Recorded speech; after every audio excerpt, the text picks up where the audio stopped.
नमस्कार आदाब साथियों, आप सभी का एक बार फिर से मेरे YouTube चैनल में बहुत बहुत स्वागत है। जैसा कि आप सभी जानते हैं कि निपुण भारत मिशन के अंतर्गत बच्चों में भाषा, गणितीय दक्षता एवं लीडरशिप विकास पर विशेष बल दिया गया है। इसी क्रम में प्राथमिक शिक्षकों की क्षमता वर्धन हेतु दीक्षा ऐप के माध्यम से ऑनलाइन प्रशिक्षण 8 अगस्त 2022 से दिया जा रहा है, जिसके अंतर्गत प्रत्येक सप्ताह 2 एकेडमिक और 1 लीडरशिप कोर्स प्रदेश के सभी शिक्षकों को करना अनिवार्य है। कोर्स 13, 14, 15 का लिंक आ चुका है। आप इस कोर्स में 5 सितंबर से जुड़ सकते हैं और इस कोर्स को समाप्त करने की तिथि 11 सितंबर है। आप इस बीच में इन दोनों कोर्सेज को करके इन कोर्सेज का सर्टिफिकेट प्राप्त कर सकते हैं। आज के हम इस वीडियो में कोर्स 13 भाषा शिक्षण में परिवेशीय संसाधनों का महत्व के अंतिम प्रश्नोत्तरी में आए सभी 10 प्रश्नों का सटीक आंसर जानने का प्रयास करेंगे। उससे पहले अगर आपने हमारे चैनल को अभी तक सब्सक्राइब नहीं किया है तो सब्सक्राइब जरूर करें। साथ ही बेल आइकन को दबाना बिल्कुल ना भूलें ताकि आने वाले हर एक वीडियो का आपको नोटिफिकेशन मिल सके। आप हमारे फेसबुक और इंस्टाग्राम के पेज को लाइक कर सकते हैं। तो चलिए कोर्स 13 भाषा शिक्षण में परिवेशीय संसाधनों का महत्व के अंतिम प्रश्नोत्तरी में आए सभी 10 प्रश्नों का सटीक आंसर देने का प्रयास करते हैं। पहला प्रश्न है, एक शिक्षिका अपने बच्चों से उनके घर के सदस्यों के बारे में बातचीत कर रही है। शिक्षिका का उद्देश्य है। इसके ऑप्शंस हैं बच्चों के रहन सहन और दिनचर्या को जानना, बच्चों के पारिवारिक पृष्ठभूमि के बारे में जानना, बच्चों के उनके परिवार वालों के साथ उनके व्यवहार को जानना, बच्चों को मौखिक अभिव्यक्ति के सहज अवसर प्रदान करना। तो इसका जो सही और सटीक आंसर है वो है ऑप्शन डी, बच्चों को मौखिक अभिव्यक्ति के सहज अवसर प्रदान करना।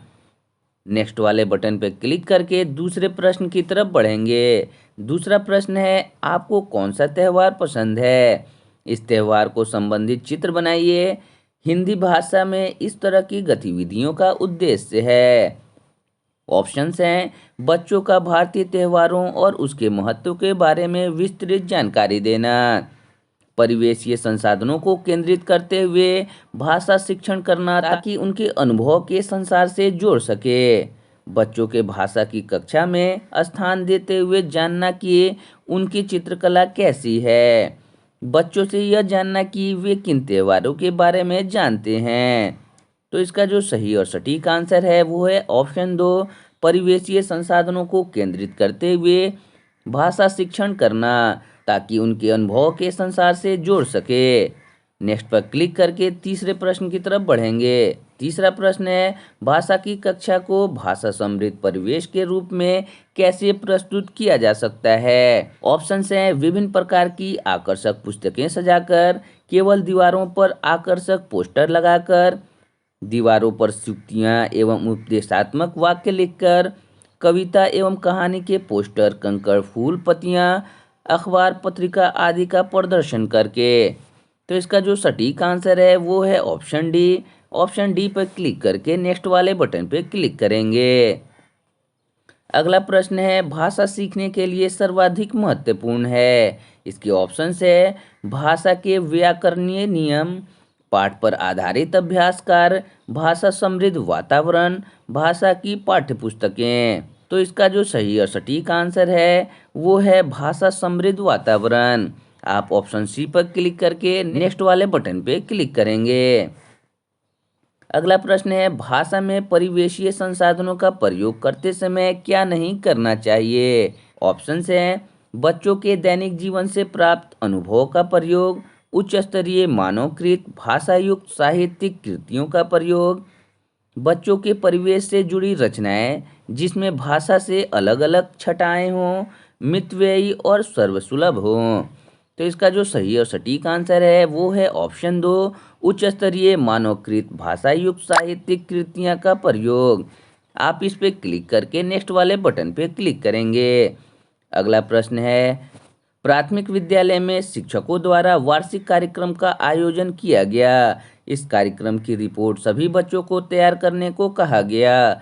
शिक्षकों का उद्देश्य था पूरे कार्यक्रम का विवरण लेना, कार्यक्रम का प्रचार प्रसार बच्चों के माध्यम से करना, विभागीय क्षेत्रों एवं स्थितियों में हिंदी की विभिन्न प्रयुक्तियों को समझने की योग्यता का विकास, बच्चों की मौखिक अभिव्यक्ति के साथ साथ लेखन क्षमता का विकास एवं मूल्यांकन करना।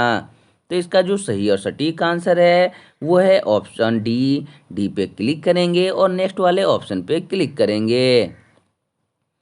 अगला प्रश्न है, परिवेशीय संसाधनों द्वारा बुनियादी स्तर पर भाषा के किन आधारभूत भाषाई दक्षता एवं विकास से संबंधित समुचित अवसर प्रदान करते हैं।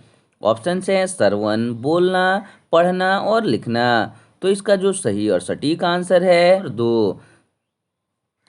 आप इस पर क्लिक करेंगे। क्लिक करने के बाद अगले प्रश्न की तरफ बढ़ेंगे।